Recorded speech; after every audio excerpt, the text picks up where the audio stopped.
আসসালামু আলাইকুম সবাইকে। আশা করি আল্লাহর রহমতে আপনারা সবাই অনেক ভালো আছেন। আজকে আপনাদের সাথে শেয়ার করব আমার বারান্দায় কি কি হচ্ছে। আর আমার ঘরে কিছু চারা আছে, পুঁই শাক, পেয়ারা গাছ, একটা লেবু গাছ, সেগুলোর আপনার সাথে আপডেট শেয়ার করব। এখানে আমার দুইটা কলাবতী গাছ, কলাবতীর চারা, এখানে আরেকটা ফুলের চারা। দেখেন একটা জিনিস, একটা মজার জিনিস, সকালে উঠে দেখি এরকম ফুল নিচে পড়ে আছে, সবসময় থাকে। দেখেন এই যে এখানের এই পটটার ভিতরেও ফুল পড়ে আছে, কি যে সুন্দর লাগে। মনে হয় যে আমাদের বাংলাদেশে যে কৃষ্ণচূড়া গাছের নিচে বা যে কোনো ফুলের গাছের নিচে যেমন ফুল ছড়িয়ে পড়ে থাকে, আমার এখানেও তাই হয়েছে। খুব ভালো লাগে দেখতে, আসলে খুব মজা লাগে আমার কাছে ব্যাপারটা।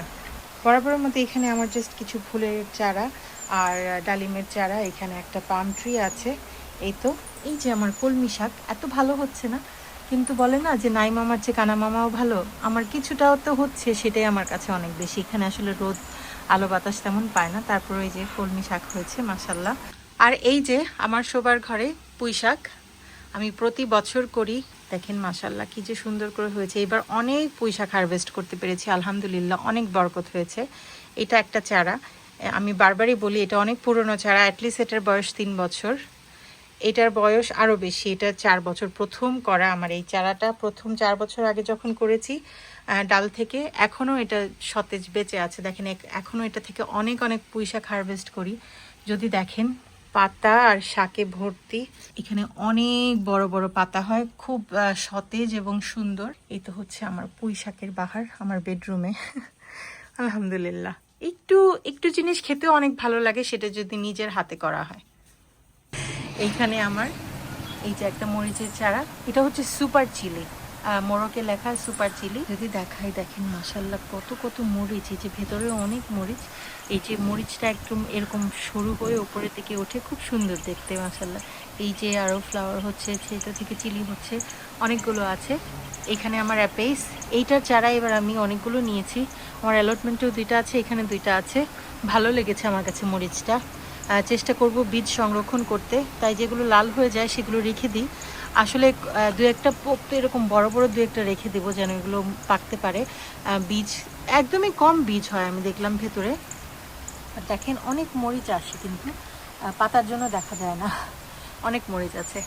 এখানে আমার একটা ডোয়ার্ফ টমেটোর চারা আছে, এই যে দেখেন মাশাআল্লাহ আল্লাহুম্মা বারিক না। এই যে টমেটো অনেক কম হয় এটাতে দেখলাম, বাট ভালো লাগে। বারান্দায় কিছু কিছু একটা আছে। এবার আমি শশা করতে পারিনি, আমার খুবই আফসোস হয়েছে সেটার জন্য। এই যে আমার লেবুর চারাটা রান্নাঘরে এনে রেখেছি, এই যে দেখেন অনেক সতেজ এবং সুন্দর আছে। এখানে রেখেছি কারণ বাইরে একই জিনিস গিজিবিজি হয়ে গিয়েছিল, প্লাস লেবু তেমন টিকছিল না, পড়ে যাচ্ছিল বারবার। সো ভিতরে এনে রেখেছি, ইনশাল্লাহ দেখি। এই এই লেবুর চারাটা গরম অনেক পছন্দ করে, সো ইনশাল্লাহ গরমে ভালো থাকবে। এই যে দেখেন অসংখ্য লেবু এসেছে। এটা আমার খুবই ফেভারিট একটা লেবুর জাত। লেবু কখনো খেয়ে দেখিনি, বাট লেবুর পাতাটা খুবই সুঘ্রাণ হয়, খুবই সুগন্ধ হয়। ওইখানে দেখেন আমার 3টা পুঁই শাকের সবসময় আমি এরকম করি, এই যে এরকম ডাল ভেঙে রেখে দিয়েছি। আমি যেটা দেখেছি, আপনারা যদি পুঁই শাকের ডাল থেকে কখনো পুঁই শাকের চারা করতে চান, আমি একটা অ্যাডভাইস দিব। পুঁই শাকের যেটা টেন্ডার যে স্টেমটা, একদম কচি উপরের দিকে যে স্টেমটা, সেটা পানিতে ভিজিয়ে রাখবেন, সেটা থেকে খুব তাড়াতাড়ি শেকড় হয়। এটা আমার এক্সপিরিয়েন্স থেকে আমি বলছি, কারণ আমি গত 4 বছর যাবত এই পুঁই শাকের স্টেম দিয়ে শেকড় করে আলহামদুলিল্লাহ সাকসেসফুলি আমি পুঁই শাক করতে পেরেছি। এই যে এখানে আমার পুদিনার চারা, এগেন আমি দেখিয়েছিলাম অ্যালটমেন্ট থেকে আমি কিছু পুদিনার কাটিং এনেছিলাম। এই মিন্টের ফ্রেগ্রেন্সটা একদম হুবহু মেন্টোসের মতো। আমি খুঁজে পাচ্ছিলাম না, আমার ছেলে বলেছে মা এটা মেন্টোসের মতো। আমি বলি yes, you are very correct. এখানে আমার একটা দেখেন সুবহান আল্লাহ, আল্লাহু আকবার, বৃষ্টি হুট করে একটু বেশি করে পড়েছে। আল্লাহু আকবার, ইস কি যে মজা লাগছে এই বৃষ্টি দেখে, আমার বলার মতন না। আলহামদুলিল্লাহ। যাই হোক, এখানে আমার এই যে দেখেন, এটা হচ্ছে আমার টমেটোর চারা। এটা হচ্ছে আসলে আমি একটা আমার অ্যালটমেন্টের ভিডিওতে দেখিয়েছিলাম, আমি কিছু আমার গাছ থেকে টমেটোর ডাল এনে পানিতে রেখে দিয়েছিলাম, সেটাতে এত সুন্দর করে শেকড় চলে আসছিল। আর এই ফুলগুলো শেকড় আসার সাথে সাথে ওই পানিতেই হয়ে গিয়েছিল। তো আজকে আমি এখানে পটে লাগিয়ে দিয়েছি। আসলে ভিডিও করতে ভুলে গেছি যে দেখতে কেমন হয়েছে। মাশাআল্লাহ, বৃষ্টির ফোঁটা একদম আমার এখান পর্যন্ত আসছে। খুবই মজা, বৃষ্টি আসলে তো রহমত। এইখানে আমার একটা কায়ান চিলি, এটা এত ঝাল হয় না, বাট দেখতে খুবই সুন্দর, লম্বা লম্বা, আমাদের দেশি কাঁচামরিচের মতো, আর অনেক হয়। এই যে দেখেন ভিতরে অনেক হয়। এই যে আমার আরেকটা অ্যাপেইস চিলি, এই যে অ্যাপেইস অ্যাগেন অনেক হয়েছে। ওই যে ওই পাশটাতেও হচ্ছে।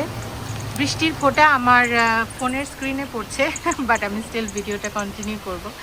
এই যে দেখেন, এটা হচ্ছে একটা মরিচের চারা, যেটা আমাকে জুনায়েদ ভাই দিয়েছেন। Thank you so much Junaid ভাই, 1 সেকেন্ড। এটা এত ভালো হচ্ছে না, কিন্তু আমার অ্যালটমেন্টে যেটা আর আম্মাকে যেটা দিয়েছি ওই দুটো অনেক ভালো হচ্ছে মাশাআল্লাহ। এখানে মাঝে আমার কিছু মিক্সড শিমের চারা। শিম আমার এখানে বারান্দায় তেমন ভালো কখনোই হয় না, তারপরে শখের বশত করি। এই যে দেখেন, এটা হচ্ছে একটা বিদেশি শিমের জাত, কয়েকটাই হয়েছে। এই যে এখানে একটা আছে, এটা বেশ বড় হয়েছে। বিদেশি শিমের জাতগুলো বিশেষ করে কি জানেন, ওরা বীজ খাওয়ার জন্য শিমের এই স্কিনটা ওরা বেশিরভাগই ওরা বীজটা সংগ্রহ করে খায়। এই জন্য আমি দেখেছি বিদেশি শিমের ভ্যারাইটিগুলোতে বেশিরভাগই বীজটা খুব তাড়াতাড়ি পোক্ত হয়ে যায়। শিমের এই যে স্কিনটা, এটা খুব মোটা হয়ে যায়। ওই পাশে দেখেন আমার আছে কেরালা শিম, ওই যে নিচে দুইটা হয়েছে। তারপর এই যে এখানে হয়েছে মাশাআল্লাহ, আল্লাহুম্মা বারিকলা, আলহামদুলিল্লাহ।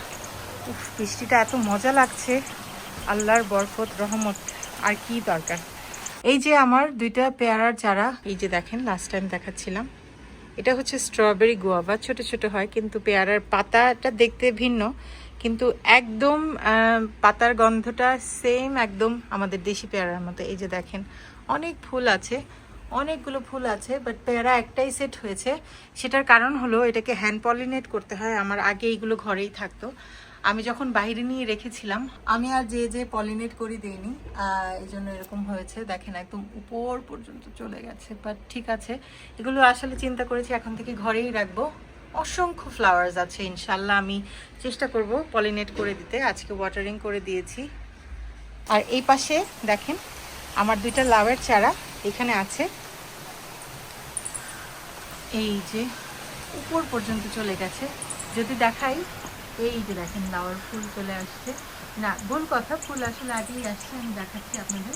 বাট দেখেন, যেটা বলছিলাম, মাশাআল্লাহ লাউয়ের ফুল। আমি ভাবছিলাম যে ফিমেল ফ্লাওয়ারটা সহজে আসবে না, বাট এসেছে। ওই যে দেখেন একটা, এই যে এখানে একটা আছে, এটা এখনো ফুলটা ফোটেনি। আজকে আম্মার বাসায় বেড়াতে চলে যাব, জানি না এটাকে কিভাবে কি করব। আর এই যে এটাকে আমি পলিনেট করে দিয়েছি, এখানে একটা আছে। আর এই যে এখানে একটা, এটাকে কালকে পলিনেট করেছি, দেখেন ব্যাগিং করে দিয়েছি। এই যে দেখেন ভিতরে, আমি জানি না দেখা যাচ্ছে কিনা, এই যে। সো আমি সবসময় বলি, একটাও যদি লাউ খেতে পারি আলহামদুলিল্লাহ, আমার বেশি কিছু দরকার নেই। আসলে আমি বারান্দায় সব কিছু লম্বা এরকম লতানো গাছ এত ভালো হয় না, তারপর আমি করি শখের বশত, যে আমি গিভ আপ করবো না, আমি সবসময় করব। এইখানে আমার 4টা লাউয়ের চারা, আর এই লাউয়ের চারাগুলো, ওহ মাশাআল্লাহ, এত সুন্দর বৃষ্টি হচ্ছে, খুবই মজা লাগছে। আলহামদুলিল্লাহ, শুকুর আলহামদুলিল্লাহ। দেখেন এই যে পলিথিন দেখতে পাচ্ছেন, আই নো এগুলো দেখতে এত সুন্দর না, বাট আমার কাছে ব্যাগ ছিল না। এই যে দেখেন আলহামদুলিল্লাহ, আল্লাহুম্মা বারিকলাহ। তারপর এই যে দেখেন, এই যে দেখেন লাউ, ইনশাল্লাহ খুব তাড়াতাড়ি এই লাউগুলো অনেক সুন্দর হবে, বড় হবে। ওইটাকে আমি পরাগায়ন করে ব্যাগিং করে দিয়েছি, বাট জানি না ওইটা বড় হবে কিনা। আরও অনেক ছোট ছোট এসেছিল, আমি কি করেছি, ছিঁড়ে ফেলে দিয়েছি যেন এগুলো জোর পায়ার বাড়তে পারে। বাট অনেক এটার মধ্যে ফিমেল ফ্লাওয়ার, এই যে দেখেন ফিমেল ফ্লাওয়ার আসছে। তো ইনশাল্লাহ প্রথমে আসলে যখন শুরু হয় তখন মনে হয় যে এরকম এটা বাঁচবে না, হবে না। তারপর যখন কিছুদিন সময় দেওয়ার পর তখন বোঝা যায় যে আসলে খুব সুন্দর করে হচ্ছে। এখানে আমার খুব সুন্দর করে লাউ হচ্ছে আলহামদুলিল্লাহ। শিমও একদম যে খারাপ হচ্ছে তা না, আসলে এই যে দেখেন প্রচুর বাতাস থাকে বারান্দায়, প্রচুর বাতাস হয়, প্রচুর। চারা টিকতে পারে না আসলে। এই যে যেমন দেখেন, আমি দুইটা স্টিক দুই সাইডে দিয়ে মাঝখানে এই যে এটাকে এরকম করে দিয়ে দিয়েছি যেন এটা হেলতে দুলতে না পারে, কারণ এই মরিচের চারাটা একটু লম্বা হয়ে গেছে, ভেঙে যাওয়ার চান্সেস অনেক বেশি। কিন্তু এই যে দেখেন এখন আসলেই বৃষ্টি স্নাত হয়ে গেছে, এখন কিন্তু আর আমি পানি দেইনি। দেখতে যে কি ভালো লাগে, আল্লাহর রহমতের বৃষ্টির চেয়ে কোনো কিছুই আসলে এটাকে সাবস্টিটিউট করতে পারে না, যেটা হলো মেন কথা। তো এই হলো আমার ঘরে বাহিরে সব কিছু মিলিয়ে। আশা করি আপনাদের কাছে ভালো লেগেছে। আমাদের চারাগুলোর জন্য দোয়া করবেন, আল্লাহর রহমতের বৃষ্টি যেন আমাদের চারাগুলোর জন্য রহমতি হয়, ক্ষতির কারণ না হয়। ইনশাল্লাহ আল্লাহ যেটা করবেন ভালোর জন্যই করবেন, ক্ষতি হলেও। বাট স্টিল আল্লাহ বলেছেন দোয়া চাইতে, তো দোয়া করবেন আমাদের জন্য, আমাদের চারাগুলোর জন্য। আপনাদের জন্য অনেক দোয়া রইল। আসসালামু আলাইকুম।